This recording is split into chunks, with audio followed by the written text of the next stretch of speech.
Hi friends, మీకు ఈ video నచ్చితే లైక్ చేయండి, సబ్స్క్రైబ్ చేయండి. రామలక్ష్మి గ్రౌండ్లో ప్రాక్టీస్ చేస్తూ ఉంటే షోరా రామలక్ష్మిని రామ రామ ఒకసారి ఇలా రామ అని పిలవడంతో, ఏంటి సార్ నన్ను ప్రాక్టీస్ చేయడానికి ఎందుకు ఇలా పిలుస్తున్నారు అని రామ విసుక్కుంటూ ఉంటుంది.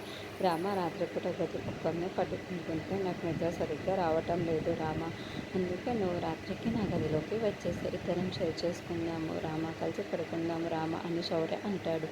సార్ మీరు ఏంటి సార్ ఇలా మాట్లాడుతున్నారు, నేను ప్రాక్టీసింగ్ చేసుకోవాలి మిమ్మల్ని అని చెడు కోపం చూపిస్తూ ఉంటుంది. సరేలే రామ, ఏదో ఒకలా నేనే చేసుకుంటానులే, సరే నువ్వు కోలుకుంటూ అని అని అని వెళ్ళిపోతూ ఉంటారు. రామలక్ష్మి కోరు కొట్టడానికి బ్యాట్ రెడీగా పెట్టుకొని ఉంటుంది. కమాన్ రామ కమాన్ అని శౌర్య ఎంకరేజ్ చేస్తూ ఉంటాడు. అప్పుడే రామలక్ష్మి గోల్ కొడుతూ ఆ బాగా అస్మిత వచ్చి క్యాట్ పచ్చుకుంటూ ఉంటుంది. ఏంటి నేను ఇలా వచ్చానా అనుకుంటున్నావా అని అస్మిత అంటుంది. నువ్వేంటి ఇక్కడ రామలక్ష్మి అరుస్తూ ఉంటుంది. అప్పుడు ఆ ఆఫీసర్ అక్కడికి వచ్చి, చూడు మీరు ఒక్కొక్క టీంతో ఆడి గెలవాలి అని నేను చెప్పాను కదా, ఆ టీమే ఈ టీము అని అస్మితని అక్కడున్న ప్లేయర్స్ని అతను చూపిస్తూ ఉంటాడు.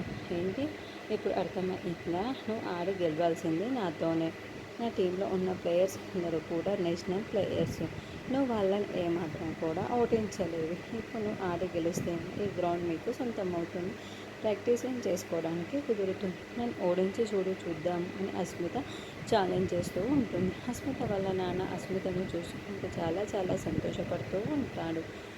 నువ్వంటే నేను నిన్ను నీ టీం మొత్తాన్ని ఓడించేస్తాను, చూస్తూ ఉండు అని రామ కూడా ఏమాత్రం తగ్గకుండా ఛాలెంజ్ చేస్తూ ఉంటుంది.